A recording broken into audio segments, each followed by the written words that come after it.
good morning on this wonderful Wednesday morning. You know, every time that you hear the 3 hours by Jack Johnson, you definitely know that it is Sustainability Connect right here on Icon Radio. I'm your host, Wanjera Maganjo. And today being Wednesday, the 24th, we are super glad that there's a lot that is happening within the space of sustainability.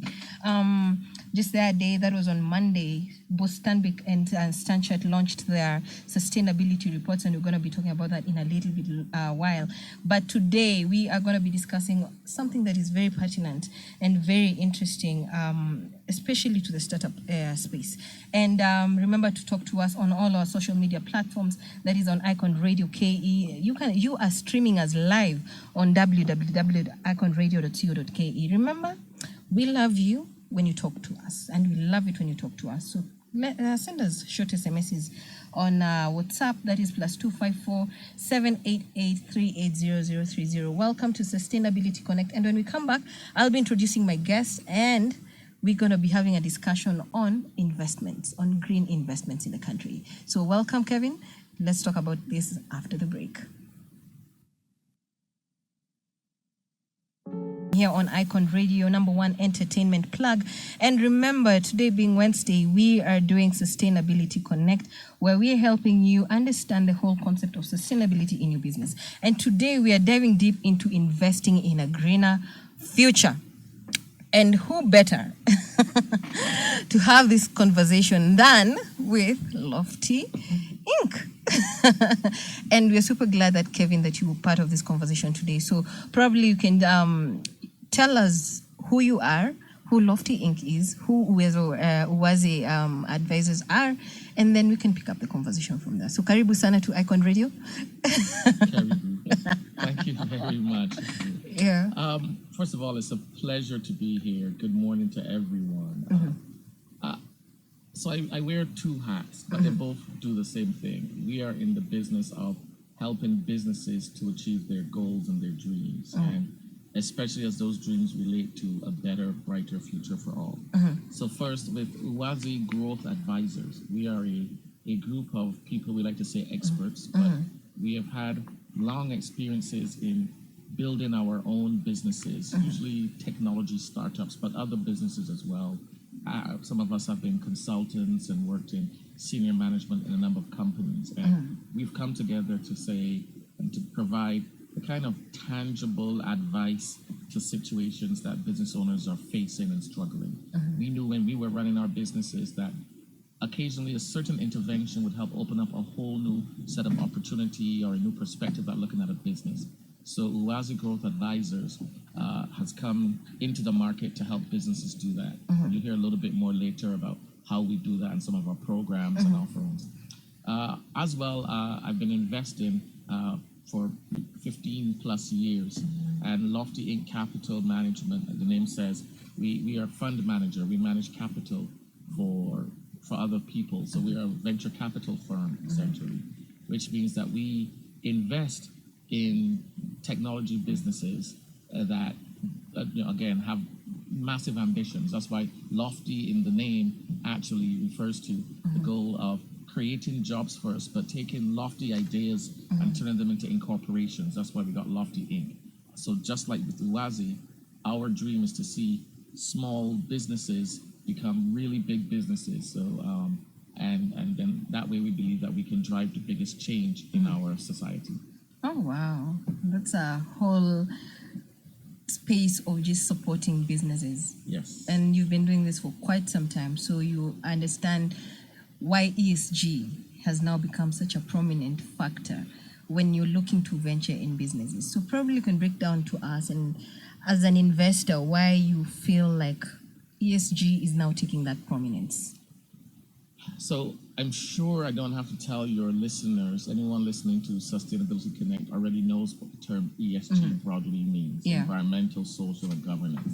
But I'm going to throw the first curveball at you. Internally, in both Uwazi and Lofty, we don't speak about ESG, we speak about EESG. We believe, and the first E is economic. And for us, it's a bit because we believe that speaking or thinking only in terms of ESG started to be very limiting and narrow, and it became, but we recognize that without economic transformation, you weren't really ever going to get the other E, S, and G. We view it like a table. And a table with only 3 legs is inherently unstable. You put something on it and it's at risk of falling off. So we always talk about E, S, G. And so I may use a bit of a editorial privilege here and always mention EESG because the business aspect is what ties it together. And it's part of the, even if you look at Kenya's sustainability agenda, they speak about socioeconomic and economic as well. So why has become so important? And I'll start with the fundamentals. We always believe the fundamentals are important. Businesses exist to serve their customers, whether you're offering a product or a service. And customers are all of us. We're people. And the world we live in, the societies that we inhabit, and what's important to us. And so as a business owner, what's important to your customers should be important to you. And increasingly, especially with the younger generations that have come through, all of the things that are represented by EESG have become really important to customers. So we'll start with, say, environmental.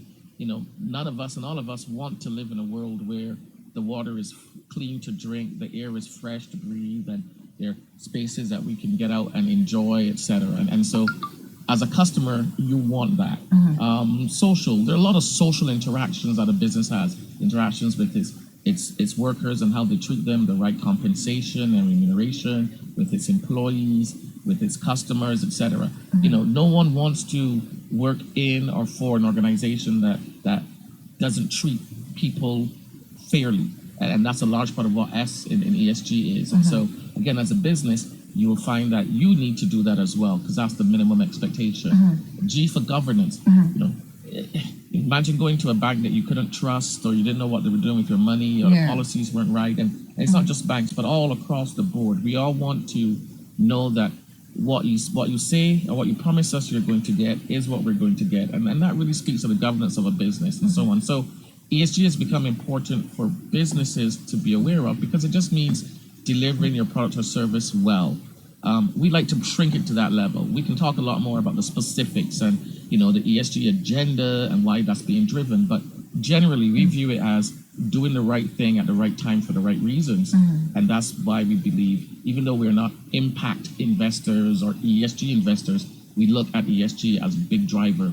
A business that takes the time to treat its people and its customers well generally has a better business under it. So you look at it from a perspective of how economic, environment, social, and governable the company is for you to make a decision to invest in that particular business. Yes, that factors into our decision. Of course, we look at, so far, the economic goes without saying for most investors. How profitable can this business be? Is it, can it go on to be a really big contributor to the economy, etc.? That's what every investor wants. And maybe in the past, that's all you would think about, the economic. Does it employ many people? Does it help reduce poverty, etc.? But beyond that, we do now start to look at how are they doing it? Are they doing it in an environmentally beneficial way, a sustainable way, so to speak? If you think about environmental sustainability or social sustainability and governance. And they're all linked because, if you think about it, you can have a company that's doing well by the numbers, okay? They're making a lot of sales and they've been really smart with how they structure their business, so they're making a lot of profit. But then everything can go off the rails if it's not well governed. And we've seen that. We've seen situations where, not especially, but sometimes with smaller companies that haven't had the time to build the right governance structure and have a board, they start to make decisions that are quite questionable and they run themselves into trouble. We've had, not to talk about all the stories, but all of a sudden you wake up one day and the founders move to another country, or there's some fraud that has happened. And again, that undercuts and undermines the entire economic future that you're investing in. Because when you're investing for a long term, 5 to 10 years. And a company that isn't well run runs into trouble sometimes within that period. So the G is important. As I said, the S is important. So we look through all 4 lenses. We look at the numbers, of course, but we look at the impact that business can have because we think its customers respond to better businesses that are environmentally friendly. And we look at how they treat workers and everyone else. And then we look at the governance. And if that governance isn't there, we insist on that governance being there. Okay. So right about now, we're going to take a short break. And then when we come back, we're going to continue this discussion. Remember to talk to us on all our social media platforms. That is Icon Radio KE on Facebook and also on Instagram. And you are streaming us live on www.iconradio.co.ke. And remember, when you send us your questions, we are helping you understand the whole concept of green investing in the country. So remember to share with us your questions. Actually, just send them in on +254 78300080. Did I get that right? I always mix that number up. So let me just read it to you again. That is +254. Yeah? Let me get it. I keep +254 788 I'm so sorry, guys. I keep messing that number up. Let me read it one last time.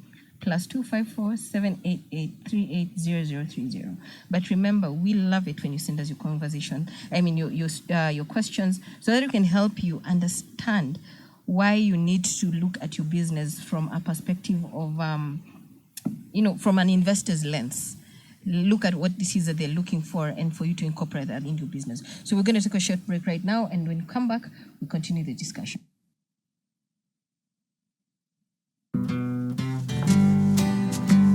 Here on Icon Radio, your number one entertainment plug.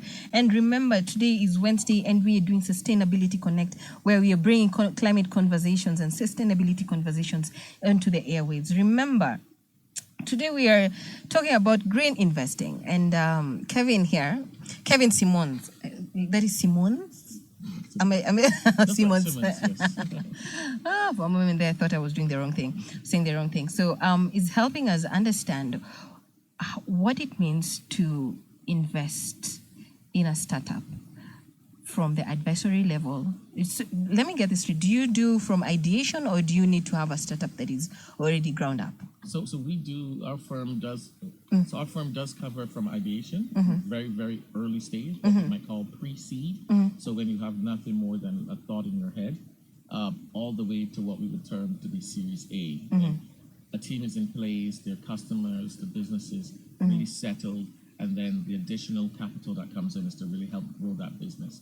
So we cover a pretty broad range, and that tends to be somewhere between the beginning of the business for about the first 5 years. So you'll find that companies that are 4 years old will still be able to come to us, and companies that are 4 weeks old will still come to us. So what is your benchmark? What do you look out for when you're saying there's potential here? Wow, that's an amazing question. Yeah. That, I don't know that we have the time to go into all the details, so I'll try to summarize. So we look for a variety of factors, and obviously it depends on the stage of the business. So our firm, we like to invest in what we call Afropreneurs. My co-GP, our managing partner, coined that term maybe 15 years ago in a CNN article, and owns that term, and it means African entrepreneurs. And we look mostly or firstly at the founder.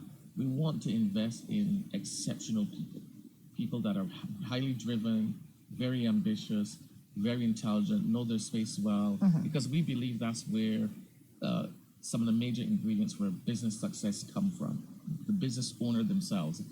In a way, it's, they say businesses are babies, so we look at who the parents are then, the business owner. We also obviously look at the problem that business is trying to address or solve. We prefer really big problems. For example, think back to when we came across one of the companies that we've invested in is a company called Flutterwave, which has had some challenges, as I mentioned, along the way, particularly here in Kenya. It's a payments platform. It's one of the big payment platforms across the African landscape. It's known as a unicorn. When we invested in Flutterwave at the very, very beginning, it was nothing more than a concept.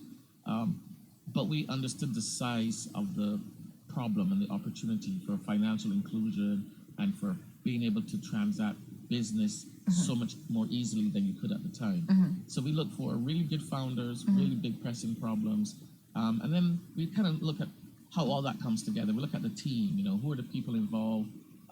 Do customers love what you're doing? If you already have customers, we go speak to them, and if they say, this is where I go, this is my go-to spot to get whatever it is, that gives us some confidence that there's something there. So we look for a number of things. I could go on at length. As I said, we look at the jobs created, we look at the impact they have, we look at how they do their business. And again, the more mature of a company you are, we expect to see more evidence of all of those factors.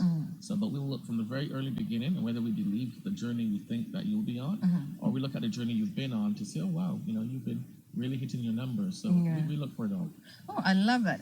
When you're starting this conversation, you talked about you invest a lot in tech, but you're open to like if your idea is good and it's you look at your impact assessment and you're like, this is something that you can really invest in, because a lot of green investing right now is not necessarily a lot of tech, is a lot of product. So I don't know, how do you go about that? Yeah, so that's interesting. So we'd like to say tech and tech enabled. We do believe that some level of technology allows you to amplify the benefit you're having, even if that's just, if you think about it in the way the world is now, even the way your customers find you generally, no matter what you're doing, even if you're selling a product, the ways that your customers find you, engage with you, pay you, there tends to be some element of technology involved. So quite often we can get to that tech component. And we believe that helps make businesses very scalable. When we say scalable, the ability to expand very quickly. But we've backed businesses doing things like, in Nigeria, lifestyle adoption, food delivery businesses, which people might think are not very full of tech, gas for gas stoves, resupply businesses. So there's a pretty broad range that fall into what we call tech-enabled.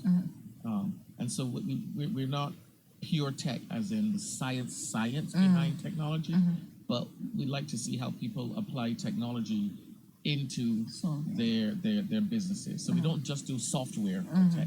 We do, the majority of our businesses have a physical component distribution. I mean, and in Africa, that's highly, it's a big part of it. It's a big thing. A lot of the businesses that we need, the problems we're trying to solve, cannot just be solved with a software. It needs to be having people show up and do things at the right time and take things to the right places.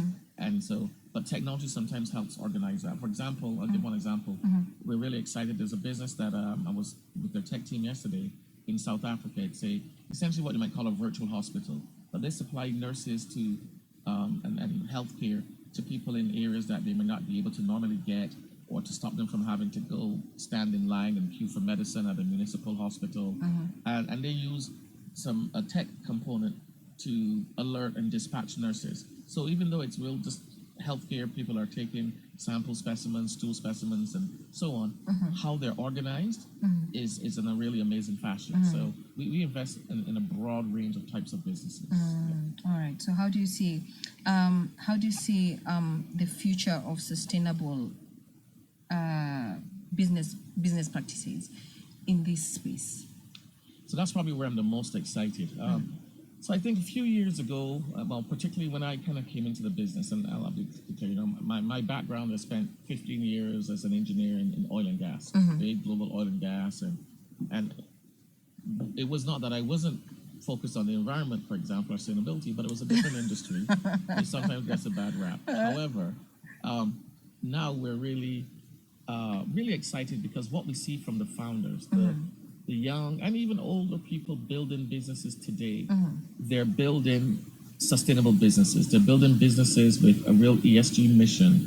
They're building businesses to change the world and to attract and address climate issues and problems such as those. And so, how do we see that? We see that as being the future of where businesses are going to be built. So we think smart people are attracted to big problems, and some of the biggest problems the world faces, and even here in Kenya, we have a massive opportunity in Kenya. Kenya is, it has such amazing diversity of both animal and human life and landscapes and everything. And so we think that they're going to be really interesting businesses that are built here because this is the environment where people are building in. So we see that ESG is going to continue to grow at a pace that it has been growing, and it's been growing in double digits year on year. We're seeing more ESG companies coming to us now, or ESG type of companies coming to us now than we did 10 years ago.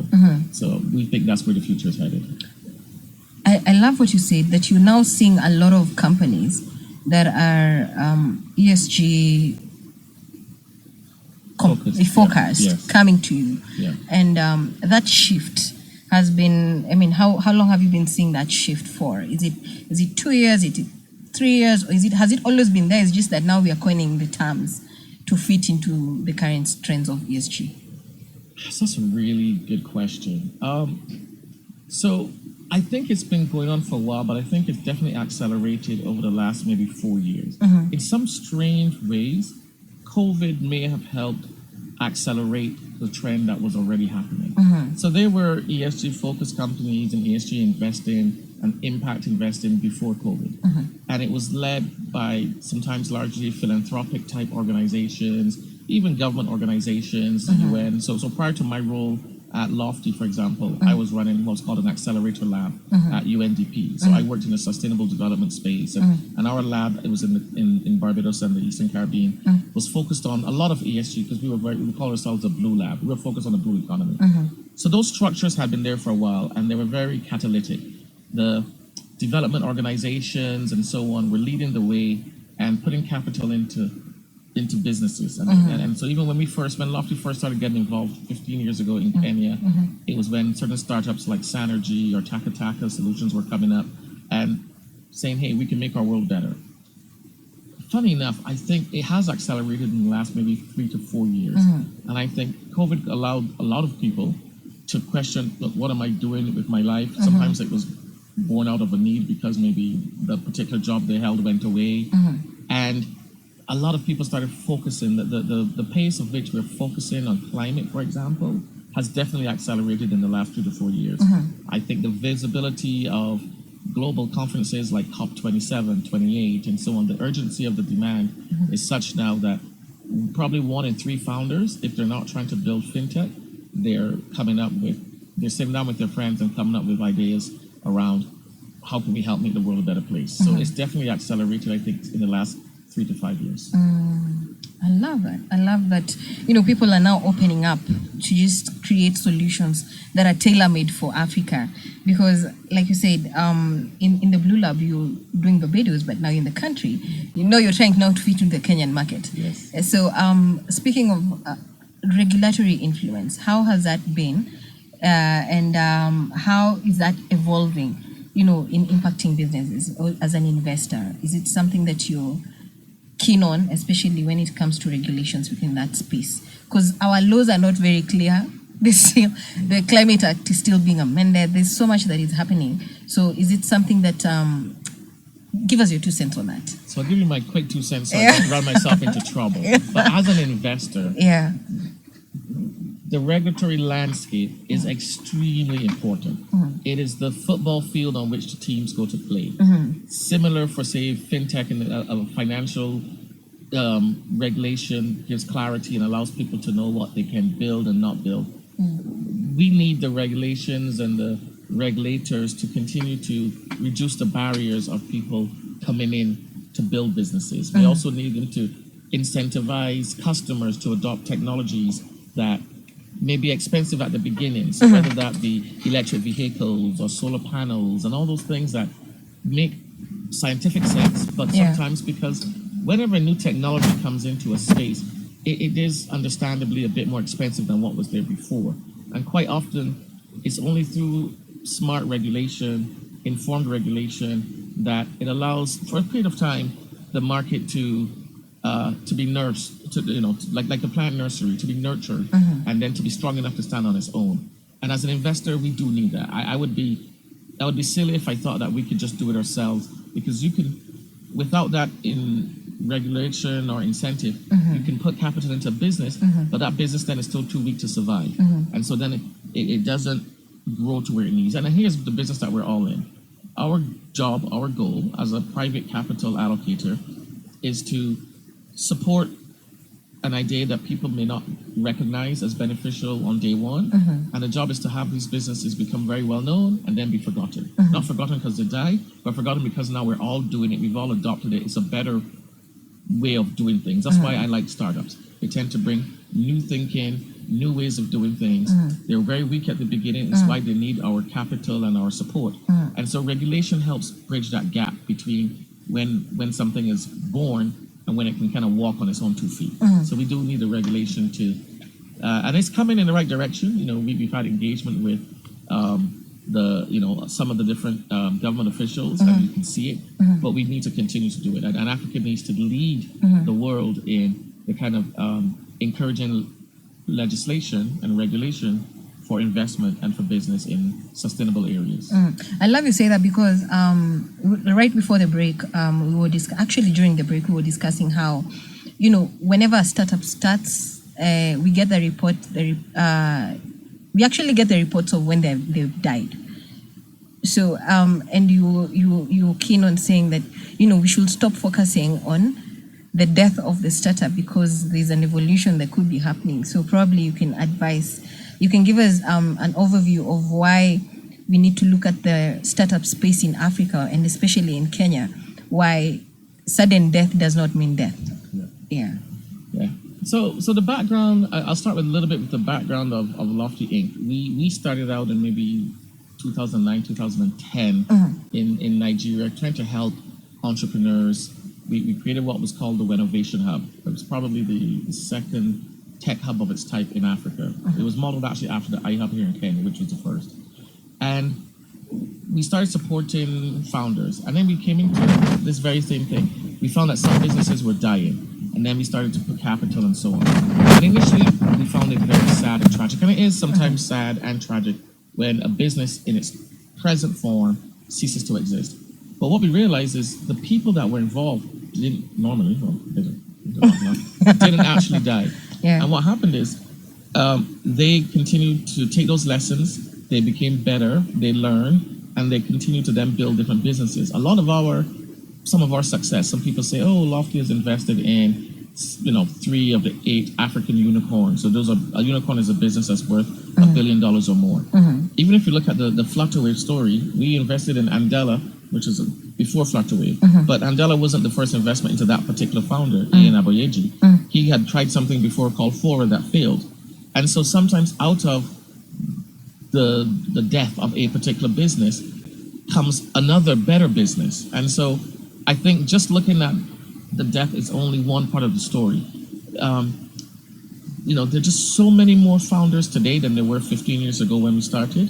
Really talented people who are building, who are making the decision to be a startup founder. 15 years ago when I was working in corporate oil and gas in Nigeria, talented people stayed in multinational corporations. That's where they went. It was safe. It was a known career path.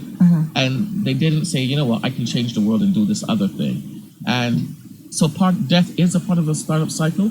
And the other thing, just in terms of the numbers, there are more startups right now still coming into the system than are dying. So while we focus sometimes, and it is important to kind of ask yourself, well, why did this company not work? We don't put as much attention onto the ones that are being started. Now, I see those because in our firm, we look at thousands. I mean, last year we looked at 2,000 different deals across the continent, and that number has continued for a couple of years. So yeah, there have been a few that have died, and that's going to happen with the early risky business. But I think the picture is still very bright, and very bright here for Kenya and East Africa. What we're seeing in Uganda, in e-mobility, what we're seeing in Rwanda, what we're seeing in Kenya, it really leaves me very excited about the direction. It's going to continue growing overall, despite a few very high-profile deaths, and there have been some. All right. So when you're talking about sudden death, there are a lot of risks that that need to be foreseen before they actually. So how does ESG or how does it help to mitigate such risks of closure, of sudden death, especially when you know that whatever you're dealing with has a social impact that is so massive? So how do you use risk assessment as a way of measuring yourself and saying, you know what, the future is bright?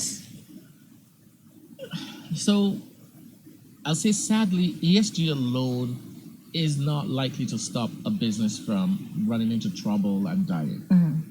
But when we insist that our founders or companies that we invest in have a lot of conversations with us around ESG and they have plans and so on, we at least are ensuring or trying to ensure that they're thinking through all the various things, all the various risks that could come into a business. So for example, governance. The reason we say, look, we needed to have a governance plan and we want to sit on your boards and we want to help you manage the business and the risk is because that's one of the risks that is out there. The risk that something you're doing, you're not doing well, and before you know it, you end up in court, or someone alleges that there's fraud, or you look into your account and all the money's gone because someone has, taken it off and bought. So, ESG really drives the conversation and the structures and the processes that help business manage risk better. And for us, as I said, it's ESG. So we want to have you look at your economic risk. Do you have enough customers paying enough money to cover your costs? Are you going to get to profitability? Because one risk that's out there is that you're running an unprofitable business for a very long time. And at some point, investors or others are going to stop giving you the money to do that. And all of a sudden, your business is in trouble. Environmental. There are a lot of businesses that, and increasingly, especially with regulation, if you're not operating in an environmentally sustainable way, you could either have your customers decide to walk, or you may face sanctions and fines, or just have the cost of cleaning up environmental situations that you'd rather not.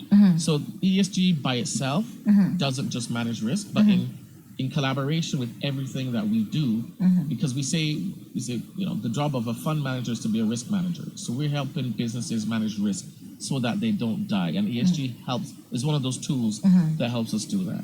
Oh, wow. It's one of the tools. There's a whole list of tools. Yeah.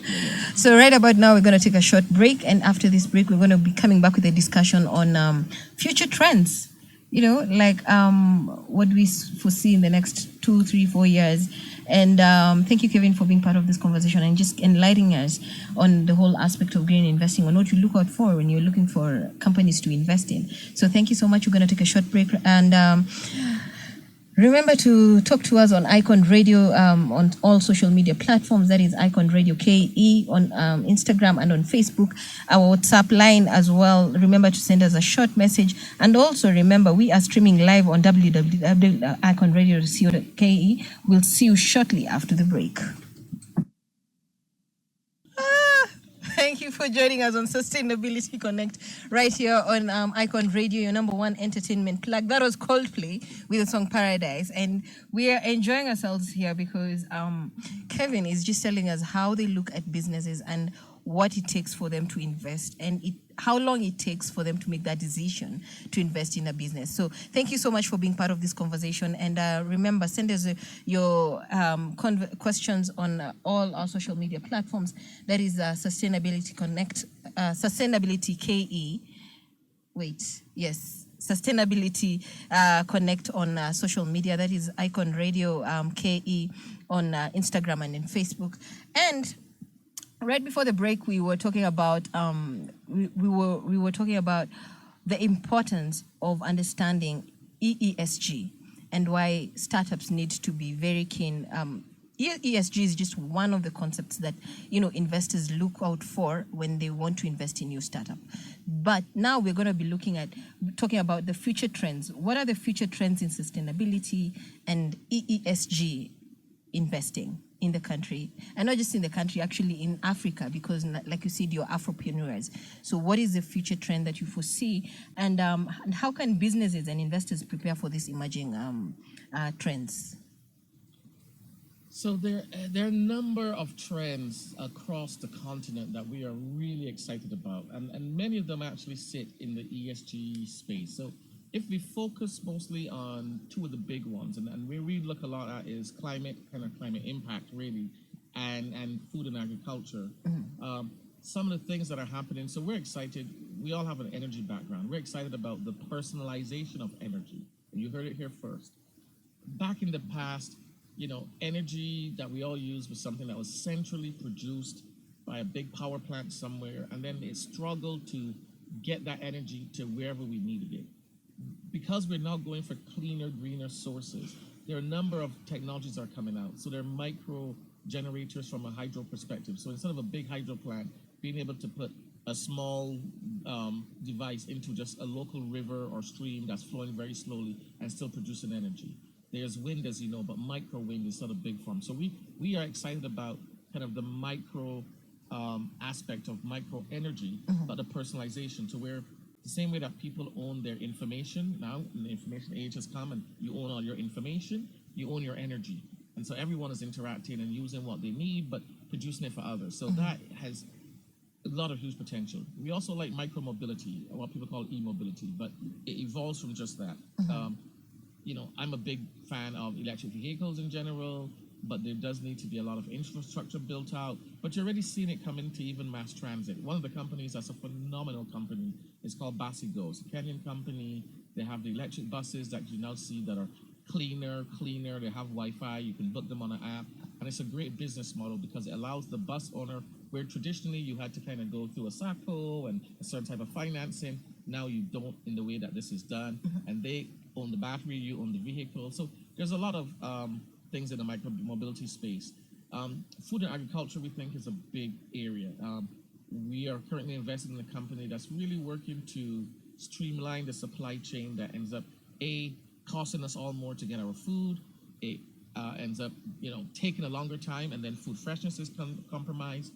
So, because, sometimes we have so many players between where something is grown and produced to when we get it. And each time it changes hands, it costs a little bit more, and there's a middleman involved, and how we do things, and there's a market here, and so on. And we're excited about doing that at all levels of society. So it's not something that just those that have resources can use, and others. There's so many. I mean, I could go on and where we're excited about where. There's just so many of them. We're excited about advances in sustainable clothing. People. There are a lot of us out here. There are a lot of us in Africa. We're probably now 1/5 of the world's population, are increasingly getting to that point.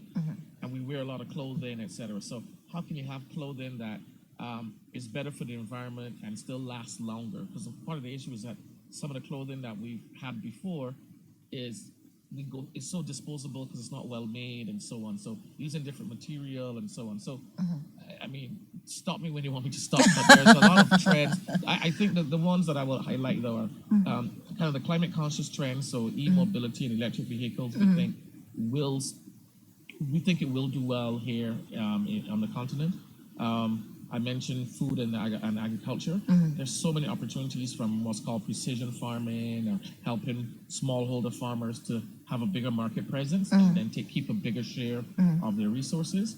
And I could go on, but I'll probably pause there because your listeners are going to get tired. No, actually, I just wanted to understand this whole concept of electric vehicles because, like you talked about infrastructure being right, and there's been talk in town where guys are like, it's just a bubble. Do you think it's just a bubble? So let me kind of give my background in that space. And 5 years ago, I think it was a question of if it would ever happen. Would the world's transportation fleets be electrified? I now think it's a case of when. So the first business I started building in Kenya, I came in 2018 to set up a business called Acceleron. We were a lithium battery business. It still operates. It's just changed its name to Accela Africa. We still operate out near the airport at the WE Center, where we take electric waste and turn it into battery packs for like the D-Light line and a whole number of other things. That got me into mobility. I'm a mobility kind of champion. I just myself had a startup that I just sold last year in the UK. It was an electric vehicle SaaS charging platform, so the software for chargers, etc. And I mentor another business in the UK that is in the electric vehicle subscription space. And from that vantage point, I now believe it is a case of when, not if. I don't think it's a bubble anymore. And the reason is not just the investment community, but the regulatory community has adopted and decided we are going to go and pursue these net zero agendas. And these agendas have gone all the way up. So there's an agenda 2030 for Kenya, is for everywhere. And part of the net zero ambition is not going to be able to be achieved unless public and private transportation moves away from internal combustion engine and fossil fuels. So how that works in every business is still unclear. So it's going to be difficult, but you're seeing it happen across a lot of the two-wheelers, for example, and three-wheelers in places. There's an increasing number of those vehicles that are now moving to battery-based and so on. So I don't think, I'm one of the few that are on the side of, it isn't just a bubble. There are other bubbles. I think over the last many years, we've seen the promise of Web3 and a metaverse that never emerged. We've seen crypto still struggle to get regulatory acceptance. Yes. But in terms of the technology around transportation, there are starting to be more and more electric vehicles on our roads. And once the charger infrastructure is built out, the cost that it takes to run an electric vehicle compared to a regular one really makes it that people are going to adopt eventually when the price comes in their direction. All right. There's something that you talked about. A lot of companies are now shifting. Like Stanchart did their report, and in the report they were saying they're now moving away from supporting businesses that are in the oil and gas sector. Is that a good move, or is that a snappy move?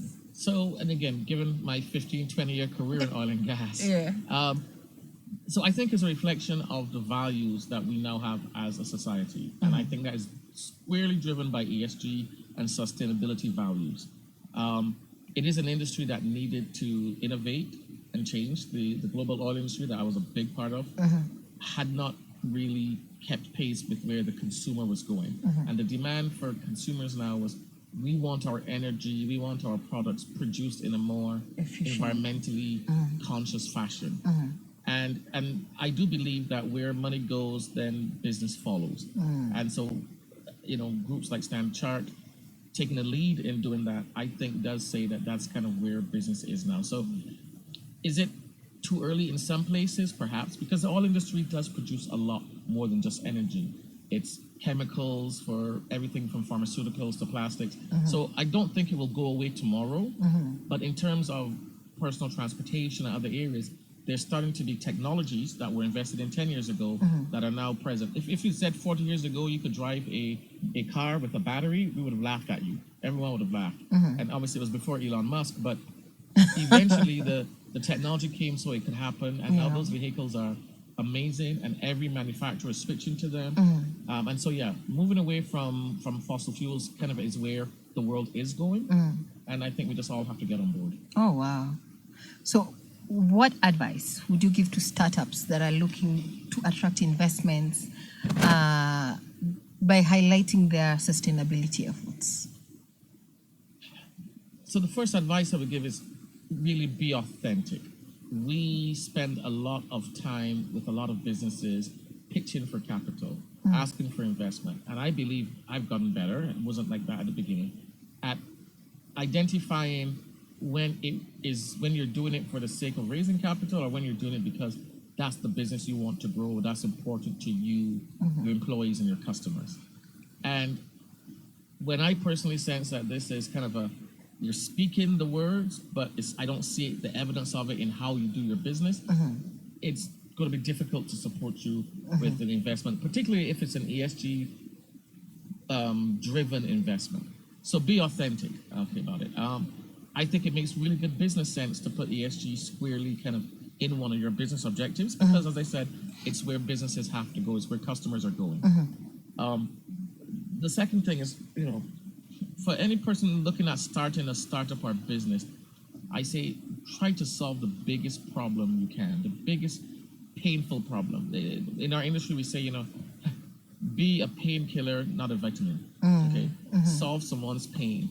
People pay to have their pain solved, and sometimes it's difficult to do that. And it may be easier to say, look, I'm just going to do this small thing here, which is I'll promote some stuff on social media and give people an opportunity.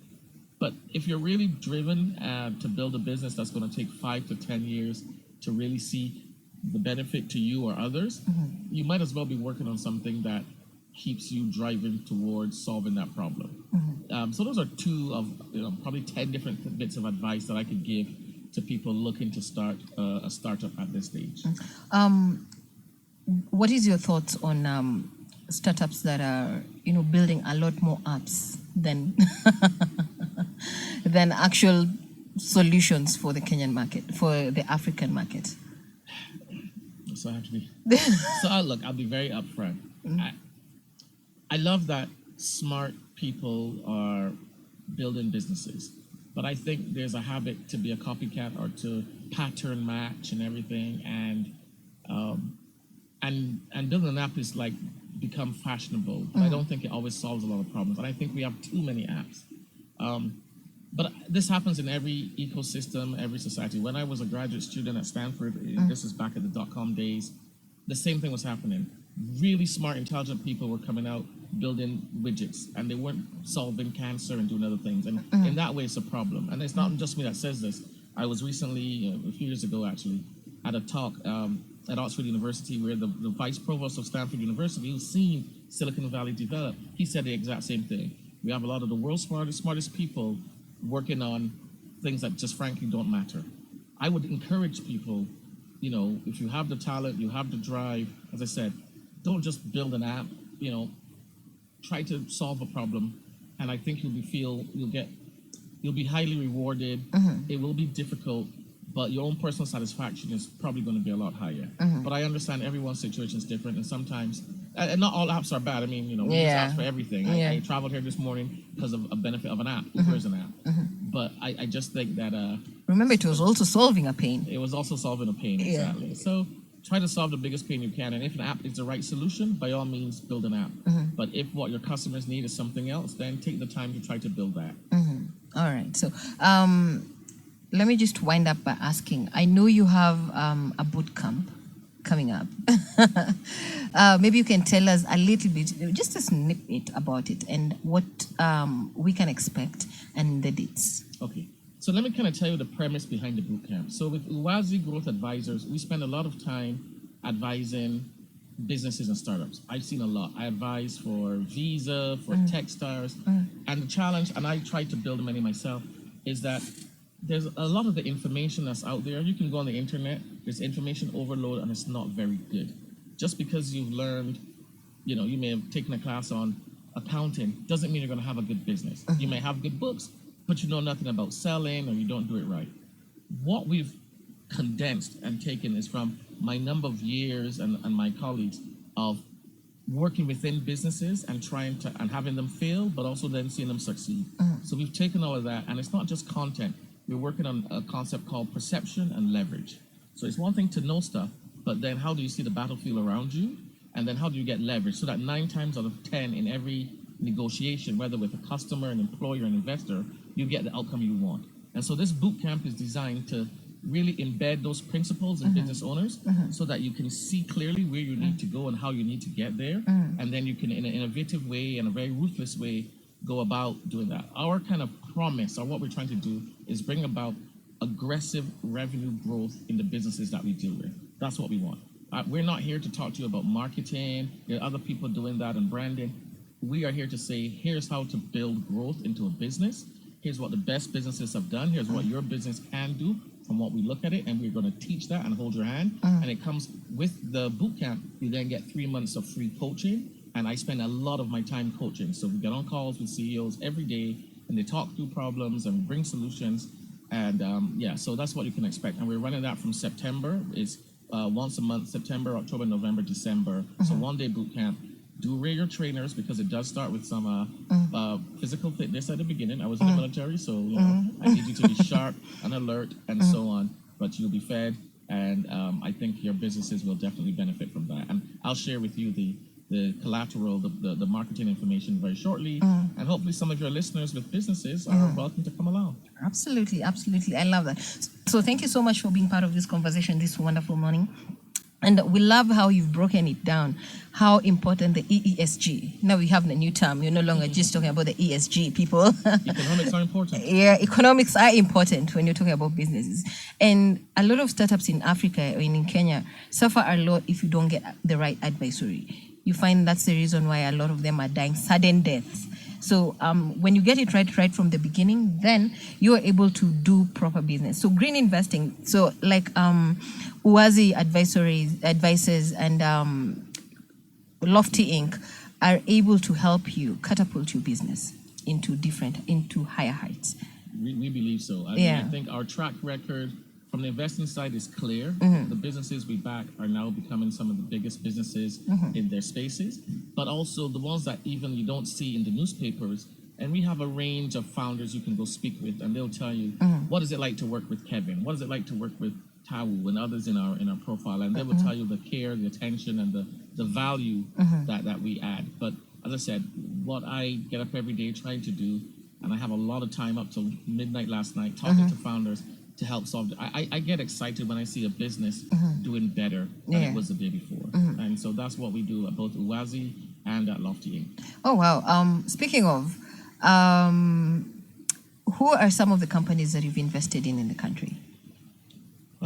So so I'll call a couple. So for example, are you familiar? There's Ilara Health. It's a company. They run a number of clinics around. We've been with Emilian and from Max from the very beginning. They're now kind of pivoting and even expanding by operating clinics themselves before they were feeding into clinics.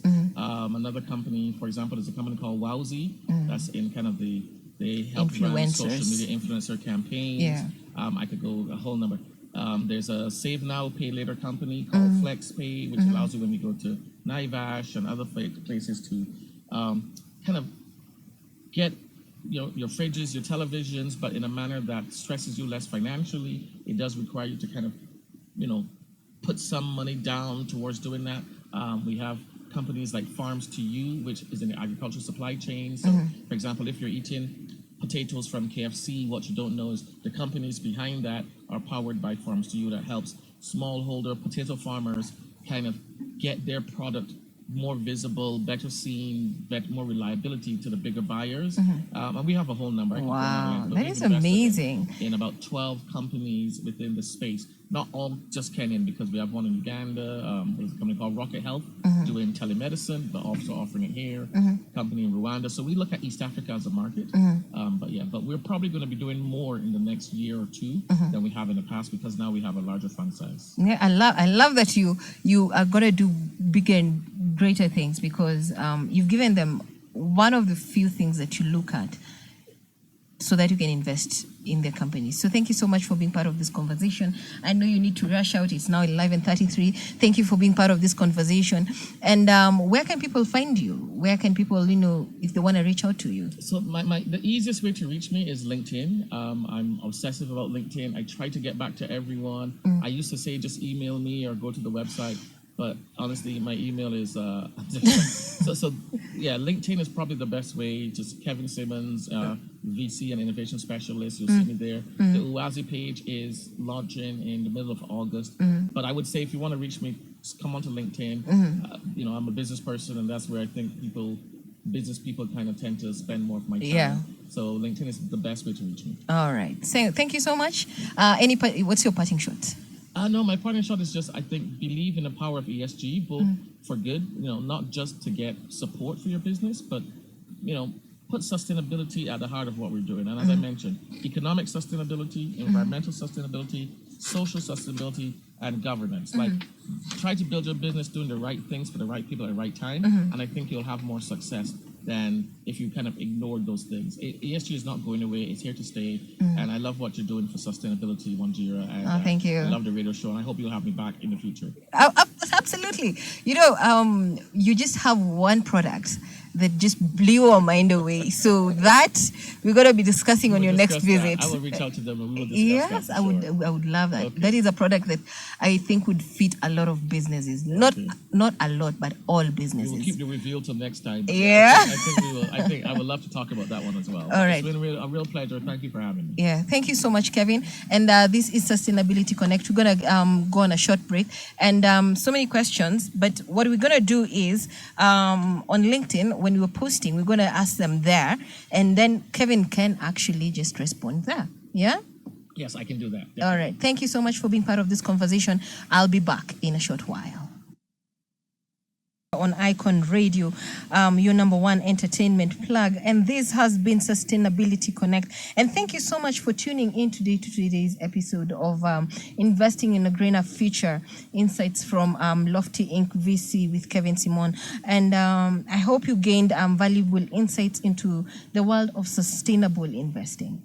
And some of the key takeaways that blew my mind today was, the growing importance of ESG and how that becomes a driving factor for, financial performance and investors looking into your financial performance, and also consumer demand. A rising demand from consumers for sustainable products and practices is offering the market a new face of life.